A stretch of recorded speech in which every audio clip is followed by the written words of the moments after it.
নমস্কার আমার প্রিয় দিদি বোনেরা, সুইটিস ব্লগ চ্যানেলে সবাইকে স্বাগত।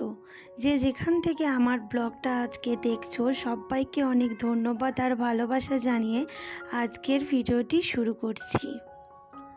আজকে সকাল থেকেই মনে অনেকটাই ব্যস্ততা বোধ হচ্ছিল, কারণ তোমরা টাইটেল আর থাম্বনেল দেখে বুঝতে পেরেছো বন্ধুরা। হ্যাঁ বন্ধুরা, নবান্নের আগের দিন তো আমি ছোট্টবেলা থেকে দেখে আসছি মাদের নবান্নের আগের দিন বহুত কাজ থাকে, তো সেরকম আমারও আমি যতই বাইরে থাকি তো এটাই আমার সংসার হয়ে গেছে।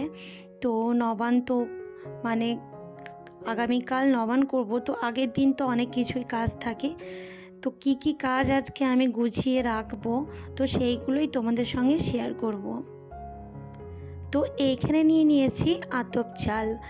এটা যতটুকু লাগবে ততটুকু পরিমাণে আমি নিয়েছি। তো এটা এখন মানে জল দিয়ে ভিজিয়ে রাখবো কিছুক্ষণের জন্য। তোমরা সকলেই কম বেশি জানো আতপ চাল খুব তাড়াতাড়ি ভিজে যায়, মানে নরম হয়ে যায়। তো কিছুক্ষণ পর প্রায় আধা ঘন্টা পর আমি এটা ছেঁকে রেখে দিয়েছি একটা এরকম ঝাঁঝুরির মধ্যে। জলটা এখান থেকে ঝরে যাবে। তো এটা আমি পরে মিক্সারে গুঁড়ো করে নেব। আর এইদিকে আমি গ্যাসটা জ্বালিয়ে নিচ্ছি, কারণ হচ্ছে ক্ষীর বানাতে হবে। কারণ নবান্নে মাস্ট হচ্ছে দুধ আর ক্ষীর। তো নবান্ন তোমাদের যাদের আছে তোমরা তো সকলেই কম বেশি জানো এটা যে নবান্নে মাস্ট হচ্ছে ক্ষীর আর দুধ। যদি না দেওয়া হয় তাহলে মানে মুখরোচ বলে একদমই ভালো লাগবে না সেটা। তো নবান্ন উৎসবটা অঘ্রাণ মাসেই হয়। নতুন ধান যখন চাষিরা বাড়িতে নিয়ে আসে কেটে, তো সেই চাল দিয়ে নবান্ন উৎসব পালন করা হয়। তো সকাল থেকেই ভেবেই যাচ্ছি যে কাজগুলো ঠিকঠাক গোছাতে পারবো কি না একা হাতে, যেহেতু আমার হাজবেন্ডও একটু সাহায্য করেই ছিল। তো এই টাইমটা ও একটু বাজারে গেছে, কিছু কেনাকাটা বাকি আছে, কিছু সবজি ফল এইগুলোই কিনতে গেছে। নবান্ন হলে তার আগের দিন একটু তো বাজার করতেই হয়। তো এই সব আর কি। আর আমি এখন দুধটা জাল করতে দেব। আর মানে এখানে একটা খুন্তি রেখেছি যাতে আর কি দুধটা উতলে না পড়ে। কারণ শুধু দুধের সামনে বসে থাকলে তো আমার চলবে না, কারণ আমাকে আরও অনেক অনেক কাজকর্ম করতে হবে, প্রচুর কাজ আমার বাকি রয়েছে। তো তোমরা দেখতে থাকো, আশা করছি ভালো লাগবে।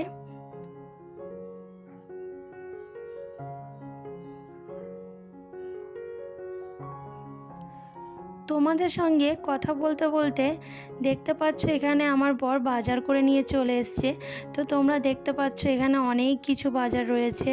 আমি ওকে যা যা বলেছিলাম তো সেইগুলোই নিয়ে এসছে। তেজপাতা, তারপরে লবণ, এখানে আরও দুধ লাগবে, মটর, তো অনেক কিছু রয়েছে। তো আজকে দিনটা একটু মনটা খারাপই করছে, কারণ এই টাইমটা আমি বাড়িতেই থাকতাম, বিয়ে হওয়ার আগের কথা বলছি। নবান্নটা এমন টাইমেই আমাদের গ্রামে হয়, মানে এই অঘ্রাণ মাসটা আমি কখনোই বাড়ি যেতে পারি না। কারণ হচ্ছে আমি পুজোর সময় বাড়ি থেকে এখানে চলে আসি, পুরো গোটা 1 মাস পুজো কাটিয়ে তারপর তো আর যাওয়ার ফুরসত হয় না। আমাদের গৃহিণীদের তো মানে নিজের সংসার ছেড়ে কোথায় যাব বা কোথাও যাওয়ার ফুরসতটা খুব কমই হয়ে থাকে। তাই এই যে একটু সবজি বাজার কি কি এনেছে তোমরা দেখতে পাচ্ছ। তো এইগুলো ফল এনেছে, এগুলো কালকে আমার নবান্নের জন্য লাগবে। তাই আজকে অনেকটাই মনটাও খারাপ, আবার মন খারাপ নিয়ে কাজকর্ম করছি, কারণ এখন আমার নিজের সংসার হয়েছে। তাই নিজের সংসারে তো সমস্ত কিছু একটু নিয়ম আচার তো সব কিছুই পালন করতেই হয়। তো মায়ের সংসারে মাও করছে। তো মায়েরও একই দিনে নবান্ন, মায়েও আগের দিনও সব কিছু করে রাখে। তো মায়ের কাছ থেকে এইগুলো আমার শেখা। তো মা অন্নপূর্ণা দেবীর পুজো হয়ে থাকে আজকের দিনে, মানে নবান্নের দিনে মা অন্নপূর্ণা দেবীর পুজো হয়ে থাকে, আমরা তো সকলেই জানি। আর এখানে দেখো মাছ নিয়ে এসছে, রুই মাছ। তো এইগুলো এখন আমি একটু মানে বেছে ধুয়ে রেখে দেব, কারণ যতই বাজার থেকে আনুক না কেন মানে একটু না একটু আঁশ থেকেই যায়। তাই একটু আমি ঠিকমতো আঁশগুলো ছাড়িয়ে নিয়ে ক্লিন করে ফ্রিজে রেখে দেবো। আজকে যদি আমি একটু কাজ গুছিয়ে রাখি না, আমার কালকে খুব তাড়াতাড়ি সমস্ত কিছু হয়ে যাবে। আবার কালকে আমাকে অনেকটা ভোরেই উঠতে হবে, কারণ আমার হাজব্যান্ডের অফিস আছে। তো তার জন্য রান্না করতে হবে আর সমস্ত কিছু একা হাতেই সামলাতে হবে। জানি আমার এখানে নবান্ন করছি এবং কেউ নিমন্ত্রিত নেই, কারণ আমার এখানে কেউ বাঙালি নেই আমার আশেপাশে, আর এখানে যা আছে সব তেলুগু। তো এই আর কি। তো নিজের সংসার হলে তো সব কিছু একা হাতে করতেই হবে। একলা সংসার হলে, তোমাদের একলা সংসার থাকলে তো তোমরা জানোই একলাই সব নিজে হাতে করতে হবে। তো আমারও সেরকম। আর মাছগুলো পুরো ক্লিন করে ধুয়ে নিয়েছি। আর দেখো, একটু লবণ দিয়ে যদি আমরা মাছ ধুই তাহলে এতটাই ভালো হয়, দেখো চকচক করছে। আর আজকে এখন সন্ধ্যা প্রায় 8টা বেজে গেছে। সন্ধ্যা থেকে আজকে আমি ব্লগটা স্টার্ট করেছি। জানি না তোমরা বুঝতে পেরেছো কি না, আশা করছি হয়তো বুঝতে পেরেছো। তো এখন মাছটা আমি ঢাকা দিয়ে ফ্রিজে রেখে দেব। এটা একদমই কালকে বার করব।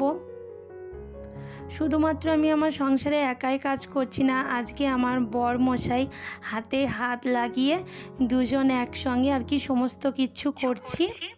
তো এই কথাটা আমরা অনেকেই বলে থাকি, সবে মিলে করি কাজ, হারি জিতি নেই লাজ, তাই না বন্ধুরা? তো হাতে হাত রেখে যদি আমরা সবাই কাজগুলো করে নিই তো খুব অল্প টাইমে সমস্ত কাজ কিন্তু হয়ে যায়। কিন্তু আমি কি করব, আমার তো হাজব্যান্ড না ছাড়া আর কেউ নেই এখানে, আমাকে একলা একলাই সমস্ত কিছু করতে হবে। তো এখানে দেখো একটা বাটি নিয়েছি, বাটির মধ্যে একদম পুরো গরম জল নিয়ে নিলাম।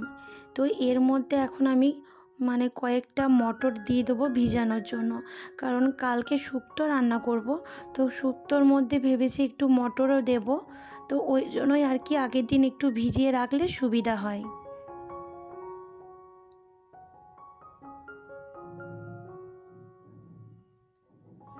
আর এই দিকে দেখো, আমার ক্ষীরটা পুরো রেডি। ক্ষীরটা আমি আর শক্ত করব না, একটু নরম টাইপেরই নামাবো। কালকে তো দুধের সঙ্গে ক্ষীরটা মিশাতেই হবে। তো কালকে কি করব সেটার জন্য তো আবার একটা নতুন ব্লগ ভিডিও আসছে। তো সেটার জন্য তোমরা আমার চ্যানেলের দিকে চোখ রাখো, অবশ্যই দেখতে পাবে যে আমি নবান্নর দিন কি কি করলাম, কি রান্না করলাম, কেমনভাবে কাটালাম দিনটা। তো সেটা দেখতে হলে আমার চ্যানেলটিকে অবশ্যই সাবস্ক্রাইব করতে হবে। যারা আমার নতুন বন্ধু আছো, যারা আমার ভিডিও দেখছো কিন্তু সাবস্ক্রাইব করোনি, তো তারা সাবস্ক্রাইব করে দিও। আর পুরনো বন্ধুরা তো দেখতেই পাবে। তো যাই হোক, এখানে দেখো চালটা গুঁড়ো করে নিয়েছি, সেই যে চালটা ভিজিয়ে রাখলাম জল ঝরিয়ে, তো সেই চালটা এখন মিক্সারে গুঁড়ো করা হয়ে গেছে। আর আমার হাজব্যান্ড এটা চালনিতে করে চেলে দিচ্ছে, দেখতেই পাচ্ছ। তো অনেকটাই কাজ আমার এগিয়ে গেল তোমাদের সঙ্গে কথা বলতে বলতে।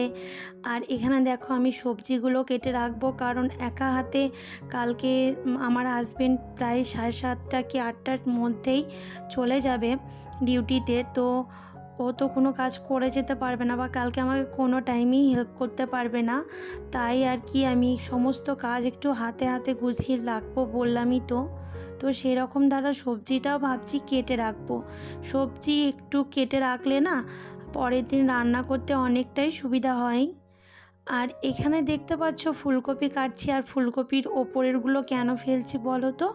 কারণ ওপরে একটু কালো কালো টাইপের হয়ে গেছে, এটা দেখতে একদমই ভালো লাগে না। আর এটা কেমন একটা যেন মনে হয়, ওই জন্য আর কি কেটে নিচ্ছি।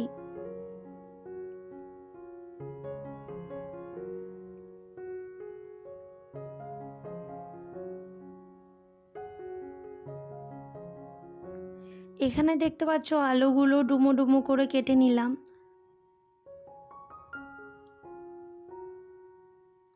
কোনো বছরকার দিন হলে একলা সেটা পালন করতে একদমই ভালো লাগে না।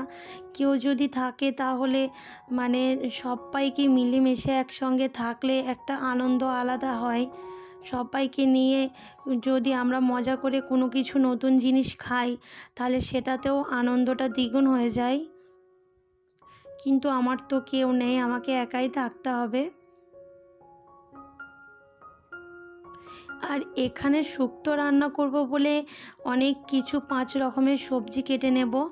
এই যে বেগুন, মূলো, কুমড়ো অনেক কিছুই রয়েছে, তোমরা দেখতে পাবে কি কি কাটছি।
তো এখন অনেকটা রাত হয়ে গেছে, এই যে টাইমে আমি সবজিটা কাটছি, এখন প্রায় 9:30 মতো বেজে গেছে।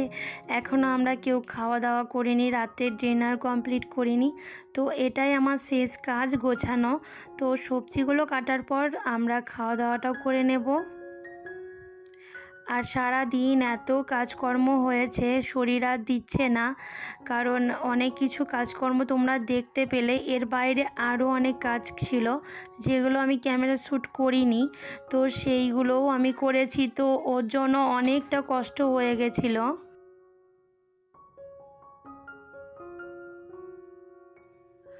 আর এখানে বন্ধুরা টক করব কাঁচা তেঁতুলের, ওর জন্য সবজি কাটছি, আলু, বেগুন, মূলো, আর এখানে পালং শাকটাও কেটে নেব। কারণ আজকের দিনে নবান্নের মানে কালকের দিনের কথা বলছি, নবান্ন খাওয়ার পর একদমই ভালো লাগে না, মানে মুখটা খুবই মিষ্টি হয়ে যায়। আর সমস্ত খাবারের পর একটু টক না থাকলে একদমই ভালো লাগে না। ওর জন্য টকটা তো মাস্ট রাখতেই হবে। ওর জন্য আর কি সবজিগুলো কেটে নিচ্ছি। আর পালং শাকের মধ্যে পাতা কিছু কিছু খারাপ ছিল, সেগুলো একটু বেছে কেটে নিলাম।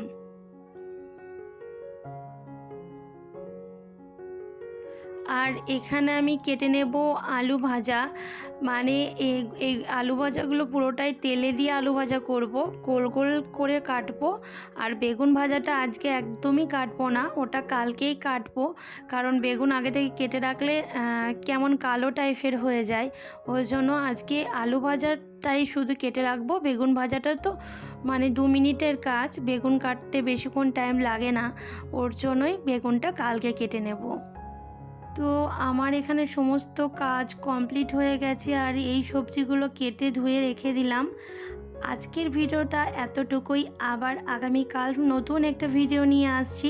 কালকে ভিডিওটা খুব ভালো হতে চলেছে, অবশ্যই চ্যানেলের প্রতি চোখ রাখবে, দেখতে পাবে। তো ভিডিওর যদি কোনো অংশ ভালো লেগে থাকে অবশ্যই লাইক করতে, কমেন্ট করতে ভুলবে না। তো চলো বন্ধুরা, আমাকে এইভাবে সাপোর্ট করবে। আর তোমরা ভালো থেকো, সুস্থ থেকো, আর সকলকে ভালো রেখো। টাটা বন্ধুরা।